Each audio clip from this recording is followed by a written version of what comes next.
This is the 21st talk in the collection, and this is called Living with the Cobra.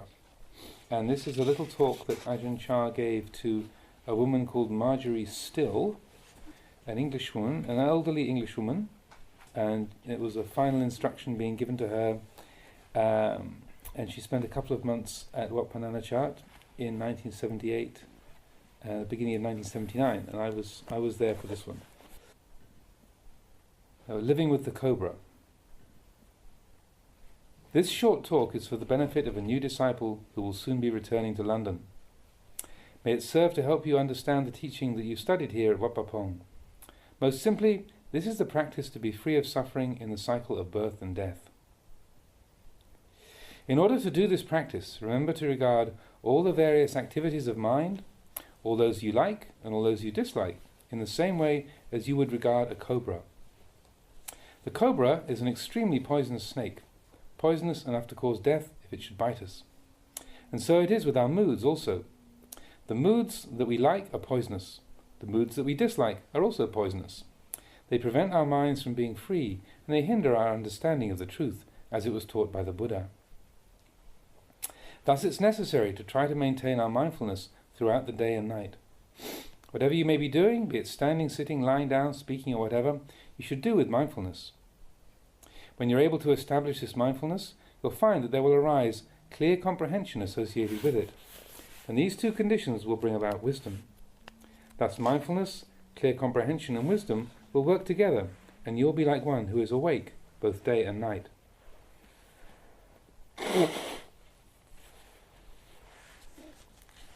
These teachings left to us by the Buddha are not teachings to be just listened to or simply absorbed on an intellectual level. They are teachings that through practice can be made to arise and be known in our hearts. Wherever we go, whatever we do, we should have these teachings.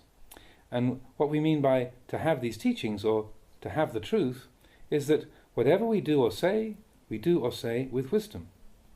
When we think and contemplate, we do so with wisdom. We say that one who has mindfulness and clear comprehension combined in this way with wisdom is one who is close to the Buddha. When you leave here, you should practice bringing everything back to your own mind. Look at your mind with this mindfulness and clear comprehension and develop this wisdom. With these three conditions, there will arise a letting go. You'll know the constant arising and passing away of all phenomena.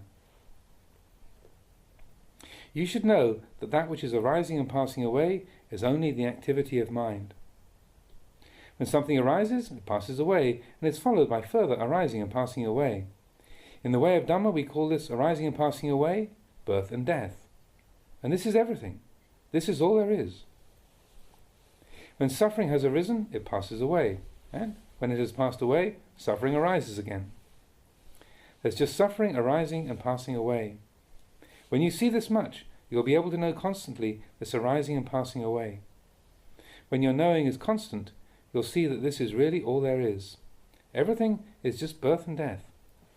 It's not as if there's anything that carries on. There's just this arising and passing away as it is. That's all.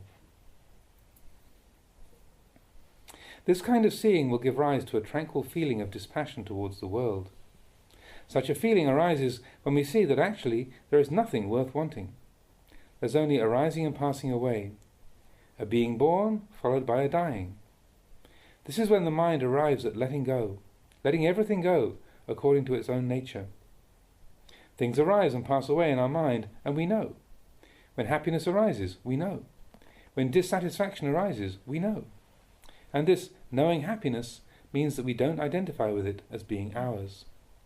Likewise with dissatisfaction and unhappiness, we don't identify with them as being ours. When we no longer identify with and cling to happiness and suffering, we're simply left with the natural way of things. So we say that mental activity is like the deadly poisonous cobra. If we don't interfere with a cobra, it simply goes its own way. Even though it may be extremely poisonous, we're not affected by it. We don't go near it or take hold of it, and it doesn't bite us. The cobra does what is natural for a cobra to do. That's the way it is. If you're clever, you'll leave it alone. Let be that which is not good. Let it be according to its own nature. Also let be that which is good. Let your liking and your disliking be, the same way that you don't interfere with a cobra.